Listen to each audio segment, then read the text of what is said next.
Hello and blessings to you. In this lesson, we'll go over Chapter 13, Sentences Without Verbs. So, I've been waiting for this one for a while. I think it's exciting, so we'll see. First, I want to go over just a couple review like we did in the last video, because of how constrained our class time typically is. So I'll read this in Hebrew and then kind of walk through a translation of it. Elek im Avraham Eshev Ba'ir Va'az Okal Lechem. Alright, so a translation of this will be, I will walk with Abraham. So notice the imperfect use of halak, the hey drops off here. First person because of this aleph. So I will walk with Abraham. I will, let's say, reside in the city. Notice the comments here. In the city. And then I will eat bread. So remember again, okal might be a little tricky for us because it looks like it might be just a normal 3ms form of this word. But we know from this holum right here, I keep circling things just to erase them. We know from this holum, though, because it's a lengthened vowel, that something different is going on, and that kind of signifies to us that this is the imperfect form. Instead of a call, which would be that 3ms, now it's o call, the 1cp imperfect form.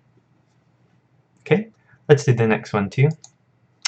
Telek im sarah teshev basade va'az tokal bein ha'etzim. Alright, so a translation of this would be either you will walk, but it could also be she will walk. But I'm pretty sure this is going to be you will walk, because I think that they're just kind of walking through the paradigm. So since we did the first person, now we're doing the second person masculine. So you will walk with Sarah. You will sit in the field. And then you will eat, let's say, among the trees. Alright? Well, let's move on to the vocabulary for today. So here we have adama, adamat, or admat, sorry. This is the word for ground or earth, and it's feminine, you can tell by the comments hey ending. But I want to point out this is the feminine word that comes from the same root that Adam comes from, because Adam comes from the Adamah, the ground, the earth. So that should hopefully help you with that. Our next word is ein. There is not, there are not. One way that I remember this is we're just one T away from having ain't. Ain't, which kind of has this idea of there's not, there are not. So maybe that'll help you, maybe it won't. Ele is these, used for both masculine and feminine. Aim, mother. I think we were just talking about this last week in class. So aim, mother. Hine means behold, or here is.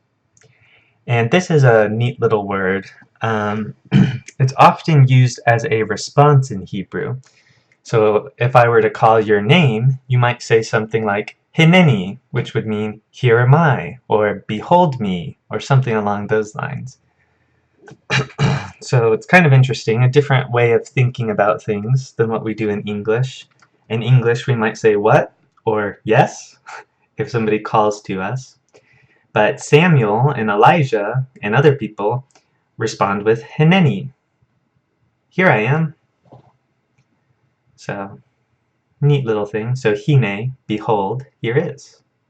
Or it could also be like look, or lo, or some other kind of exclamation. Next we have zot. It's the feminine form of this. So maybe zot eretz would be this land. So it's a demonstrative adjective, I believe. Ze is the masculine form. So ze av, this father. Zorah means seed or descendants. And notice that it is a collective noun. Zorah, and the accent is on the first syllable, so it's not, so, okay, I think I just pronounced it wrong twice. It's not Zorah, it's Zerah. Okay, so Zerah, seed, descendants. Next we have Yam. Yamim means sea.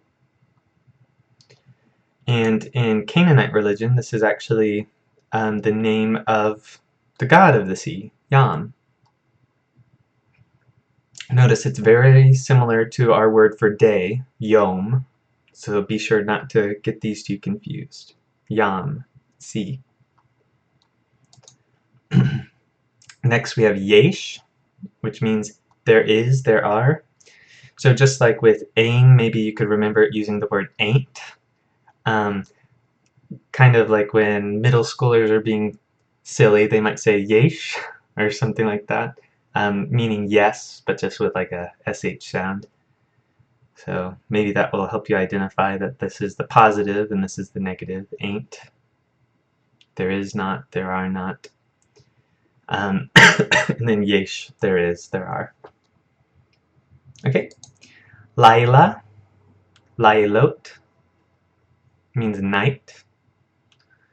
I don't know if any of you know someone named Laila, but maybe you can think of them and think of night meaning is their name's meaning. Next we have ruach, ruachot, ruach.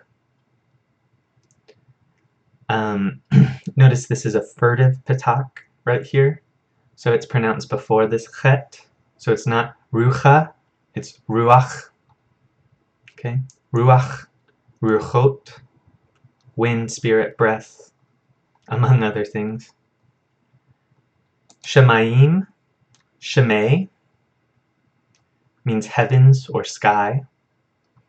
Notice that this is in our dual form, shemayim. It's that ayim ending. Torah, Torat, means law, instruction, Torah. And now we have some idioms that are pretty fun. So we have yama. So notice this is the word for sea, yam, with the hey of direction on it. So towards the sea, or seaward, westward, because in their mindset, they were a fixed people in the nation of Israel. And so seaward was the same thing as westward. Hashemayma would be like heavenward, towards the heaven, towards the sky. So upward, heavenward. Halayla means tonight. So just like hayom means today, literally this is the night, or hayom the day, halayla means tonight. Okay? Well, hopefully if you have any questions about this, you'll write them down. Okay, moving on. So I think this is a little fun. So in Hebrew, unlike in English, you can have sentences that do not have a verb in them. Okay? Now these are going to be called a noun sentence. Okay? Now the reason that this happens is because there is no Hebrew word that can be in the present tense as is, am, or are. Okay, so there's no to be verb in the present because generally there is no present tense. You can give verbs kind of a taste of the present, but because there is no present tense and no present to be verb, we have this phenomena that we'll be learning about today. So, because of that, we will have to supply a to-be verb. So here are some examples of that. Hu Abraham. So literally, we might have he Abraham. Okay, that doesn't make any sense. So instead, we say he is Abraham. We have to kind of supply the is. All right. Now, it doesn't have to be is, though. It can actually be past, present, or future. So we could say he was Abraham, he will be Abraham, but generally we might stick with he is Abraham unless we have some other reason based off of the passage to translate either in the past or the future. So let's drop down to this one. He, Naomi. Okay, she, Naomi. Okay, literally. But we might say she is Naomi. Haim, Kohanim. They, priests. They are priests. Anachnu b'Moav. Okay, literally, we in Moab. But that doesn't make any sense, so we have to add that verb in. So we are in Moab. Okay? So, again, those are called noun sentences because there are no verbs in them. And they can have, so they have no explicit indication of time. And so because of that, you can put them in the past, the present, or the future. So hopefully this will become one of your favorite words. It's just determined by context. Okay? So you'll know by context what the passage is trying to say. So let's kind of look at this a little closer. So, Hu David, the author tells us we could say he was David, he is David, he will be David. Ra'iti ish vahu David. I saw a man and he was David. So we can narrow it down to saw, or I'm sorry, we can narrow it down to was because saw is in the past tense. Okay. Anachnu nashim could be we were women, we are women, we will be women. But then in a sentence, we might say amarnu ki anachnu nashim. So because of amarnu in the perfect tense, we probably will also say that this word is perfect. So we said, sorry, didn't mean to underline we. And I did it up there too. We said that we were women. Alright? Hopefully that makes sense. We'll skip the last one. So, now additionally to this, in noun sentences, you can have maybe what you might think of as an extra pronoun appearing after what might be like the subject, like the first noun. Okay? When this happens, it's for emphasis, alright? So it's like saying, it's not that person over there that was the king, he was the king. It's trying to emphasize something when it has this extra pronoun. But in English, it doesn't make a lot of sense. So let's kind of see why. So ha'av hu melech. Literally, we have the father, he, a king. The father, he, a king. Doesn't make any sense. So we know we have to supply. We know that we have to supply the verb here. So we might say the father, he is a king.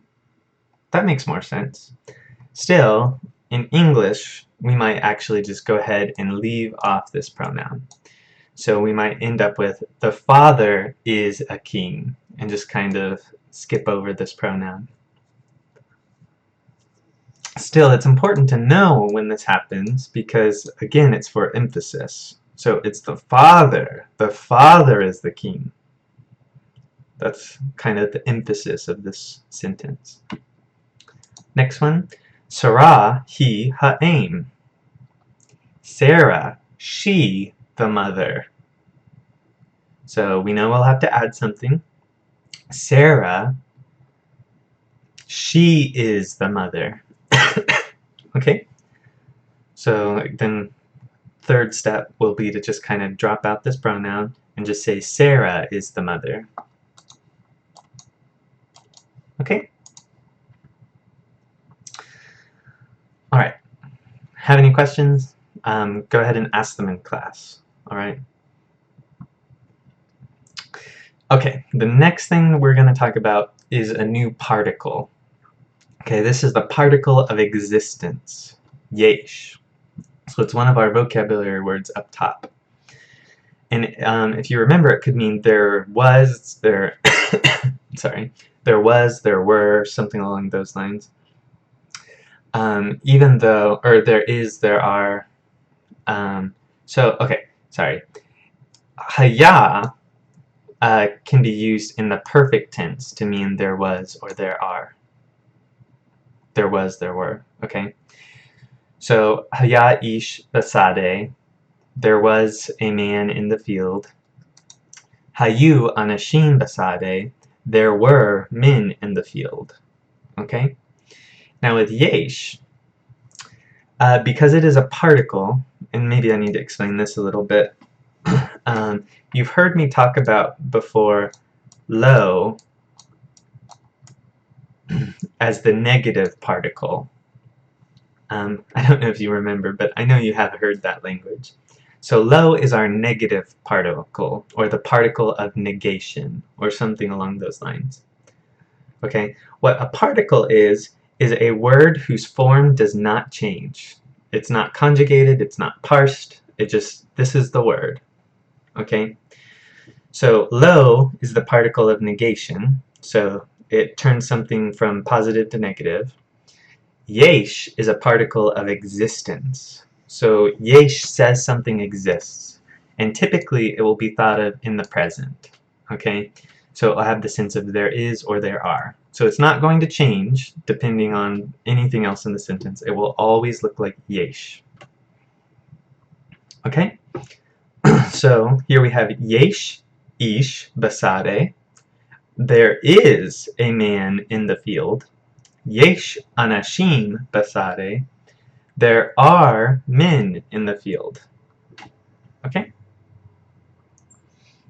Now, we also have kind of the opposite of yesh. Okay?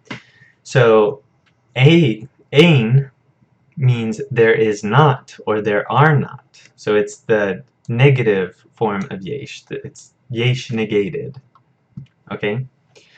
So, yesh ish basare, remember, is there is a man in the field. Ein ish basare, there is not a man in the field. I just kind of, sorry, kind of added some emotion into that. Yesh anashim basare, there are men in the field. Ein anashim basare, there are not men in the field. Okay, so there's that. But ein can also be used to negate noun sentences. Okay, so instead of using lo in a noun sentence, because there's no verb, remember our particle, our negative particle, is used with verbs. Ein does not need a verb necessarily, and it can be used in noun sentences. Okay, so here we have ata ish, you are a man. You could say ein ata ish, you are not a man. Okay, so I think this last section is just kind of showing how lo, similar to ein in yesh, does not change forms depending on the word. So here we have a masculine plural, and it's still lo. Here we have a masculine singular, still lo. Here we have a feminine singular, still lo. Okay, so that's why it's called a particle. This is the particle of negation, particle of existence. I'm not actually sure of the actual word for ain. Maybe it's the particle of non-existence. I'm not really sure, but it's another particle. Okay, well, so we've had a couple chapters on the imperfect, so hopefully you're starting to memorize that paradigm, and well, hopefully you've already had that memorized, because here I will ask you to memorize this paradigm as well. So this is specifically the imperfect paradigm of haya. Okay, hey yod hey. Um, uh, it has some weird things going on, just like it does in the perfect. And so for that reason, because it's a pretty common word, you should go ahead and memorize it. So I don't think I'm going to repeat all of the perfect forms of it, but I will for the imperfect. So here we have ani ehya, ata tihya, at tihyi, hu yihya, he tihya, anachnu nihya, atem tihyu, atin tihyehna, haim yihye, yihyu, hena tihyena. Okay, kind of a funny word. And if you kind of heard my vocalization of it, it sounded a lot like breathing. And so this to be verb is, a lot of people think, is linked to life itself. Like it exists, it's alive, because it sounds like breath, right? And some of you might have noticed that some of these sound very similar to another word we know. Like Yihya sounds a lot like the divine name, right? So in Exodus 3, we have, we think a good translation might be, I am what I am, or I will be what I will be. Could have both of those kind of meanings. And in a later chapter, we'll talk about the divine name a little bit more once we get to our causative stems. Sorry. So, for now though, I guess just kind of walk away from this with a little excitement that we're a little bit closer to understanding the divine name. God chose to reveal God's self using a kind of form of the to be verb, right? So it's very similar to this. You see Yod He, Yod He. The divine name is Yod He, Vav He, right? So this is how God chose to reveal himself as I am what I am. I will be what I will be. Perhaps marking the consistency of God's very nature. And there's some other stuff going on in that word as well. We can draw a lot of pretty cool theological concepts from it, but we need to get further along in the book before we do that. So for now, again, memorize this paradigm. Make sure that you are familiar with it. You can spot it in the wild. Okay?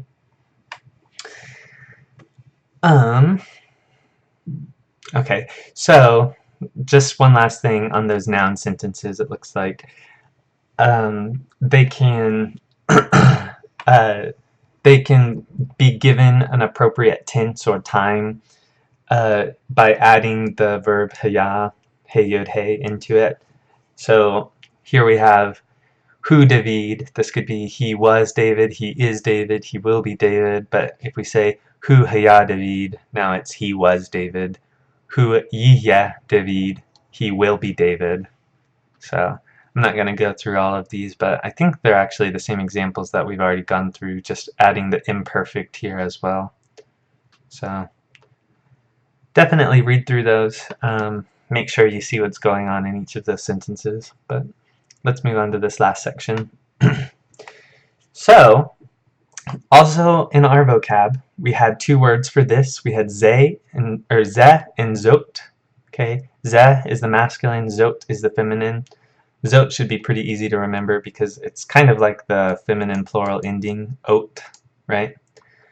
And I guess masculine words don't always have endings, so hopefully it should be easy distinguishing these, but both words for this. So, ze melech could be this king. I think the author wants to emphasize this could even be a noun sentence though, so if you had this all by itself, ze melech could be this is a king. Alright? But you could also just have ze melech meaning this king in the context of maybe a larger sentence. And again, it's back to that context word that you should be very familiar with by now. Hebrew is very contextual, right? So then we also have ze ha'am, this the people. So a lot of times you might actually find strings like this to have definite, and so you might drop off the here. I think in this particular example, again, though, he wants to point out this could be a noun sentence. So ze ha'am, this is the people. Zot aim, this is a mother. Zot ha'eretz, this is the land, right? But it could also just be zot aim, this mother, as opposed to that mother over there. Okay, now Ela is the word for these. So ze and zot are singular, Ela is plural, and it's used for both masculine and feminine. Okay, so Ela malakim, these kings, Ela ha'aratzot, these lands. Okay, or these are kings, these are the lands. Right? You could kind of go either way with that, again, with context. So, I think this is just for clarity's sake. Of course, you can use these words in imperfect, in the perfect, and in noun sentences. They're just kind of standalone words. They can be used in a variety of ways, right? So, well, that's it for this video. Blessings to you, and I'll see you all in class.